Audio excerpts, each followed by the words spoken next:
Episode 1. After spending a normal day with his family, Makoto decides to rest, but he finds himself in a trance. In a trance, he meets God, Tsukuyomi, who tells Makoto that he has entered into a contract to become a god, and Makoto wonders when Tsukuyomi tells him it's his parent who entered the contract.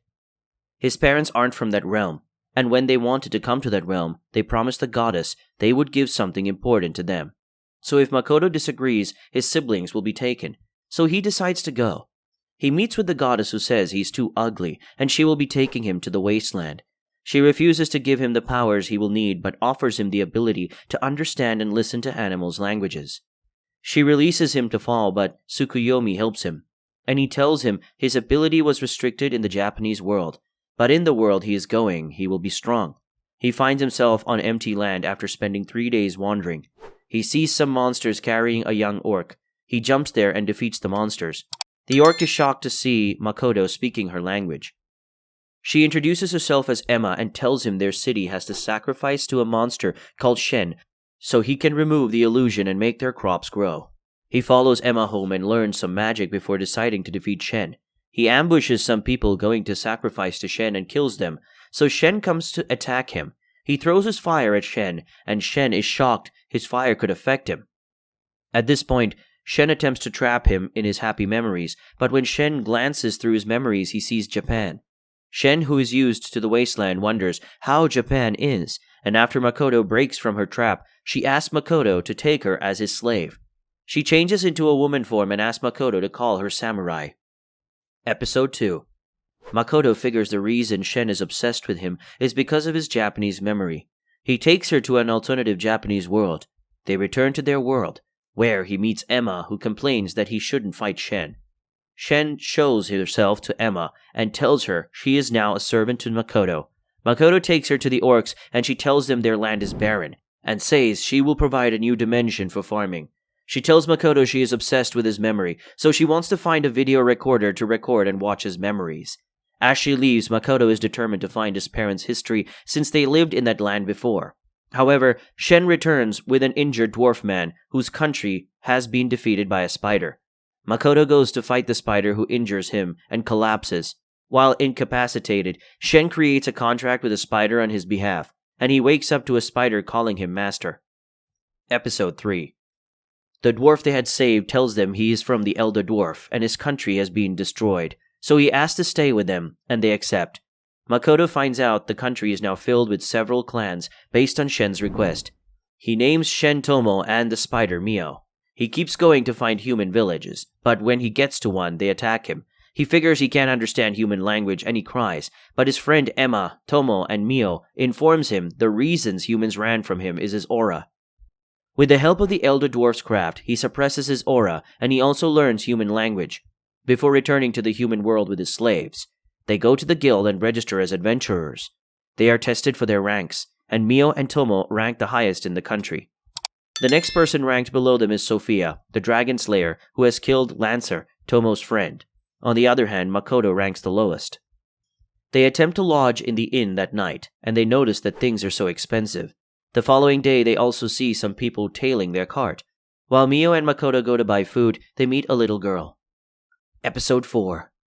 The girl introduces herself as Rinon and reveals her sister Toa has been kidnapped. They ask her to sketch Toa, and when she draws it, Makoto is concerned that Toa looks like one of his friends from the city. Mio and Tomo find out it's the strongest adventurer, Mills, who ordered the thieves to kidnap Toa, and on their rescue mission, they place a bet about how they will kill the most despite Makoto's request that they shouldn't kill. They eventually find Mills, and they kill their opponent. Even after rescuing the girl to show their superiority, they destroy most of the city. They return to Makoto, who appreciates their hard work, but ties them and sends them back to Wasteland so they will learn to stop killing. Episode 5. With Tomo's ability, they manipulate the memory of everyone in the city, so they won't know who destroyed the city. They move to another town, Sige, to register the guild. Since he can't communicate with Tomo well, he tricks her into training more while he goes with Mio to pick a mission.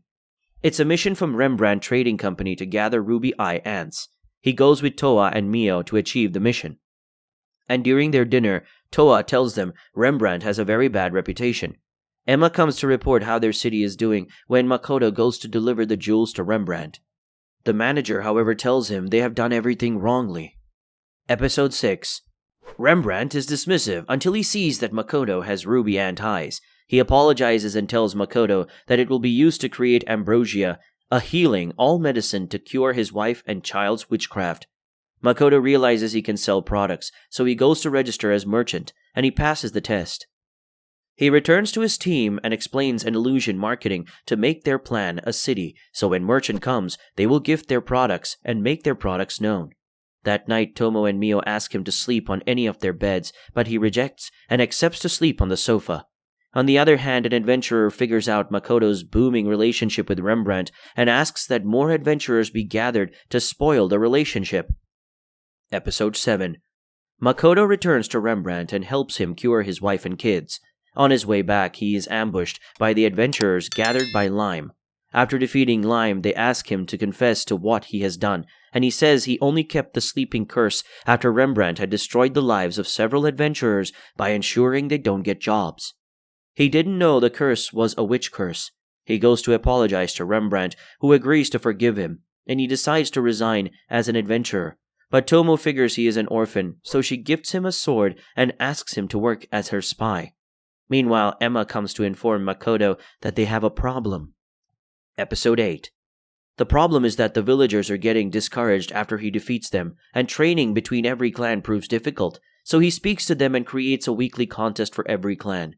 Tomo and Mio go to register at the guild, where the attendant gives them the mission of training adventurers. They do their mission successfully. Makoto decides to add the ambrosia to their eyes and make their market sell more, and also chooses to rent a shop from Rembrandt, who decides it's safe. He takes a shop which is not under any country. Episode 9. They open their business and celebrate. They also discover ambrosia flowers growing in a forest, secured by elves. Makoto returns to the human world, where a prostitute tries to seduce him, and his servants angrily decide it's time to molest him. The following day, he searches for the forest with Mio, and they notice they're being stalked. They reach the forest and meet two elves, the stalkers, who are adventurers, among which the prostitute he met the night before tries to steal the flowers and prompts the elves to attack. He deflects the fire with his powers. Episode 10. He teleports the others to the plane and then goes to negotiate. He meets with the elf elders, who talk about how the barrier protecting their city is weakening. He also notices one of the elves is possessed. He fights the demon, Lich, who appears as a skeleton. Tomo figures she was the one who built the barrier in that village, and in a room she advises Lich, who became a demon after a failed attempt to be a giant, to become Makoto's servant so he can get to human form. He accepts and becomes a young man. At that moment, an explosion occurs, and Tomo faints. Episode 11. After healing Tomo, they find out the adventurers and the prostitute broke into the barrier Tomo built, which cursed the explosion, and she lost her little one. She angrily kills them. After the funeral, Makoto asks the wall he constructed at the plane, then goes to the next Rembrandt, who gives him the location of his shop.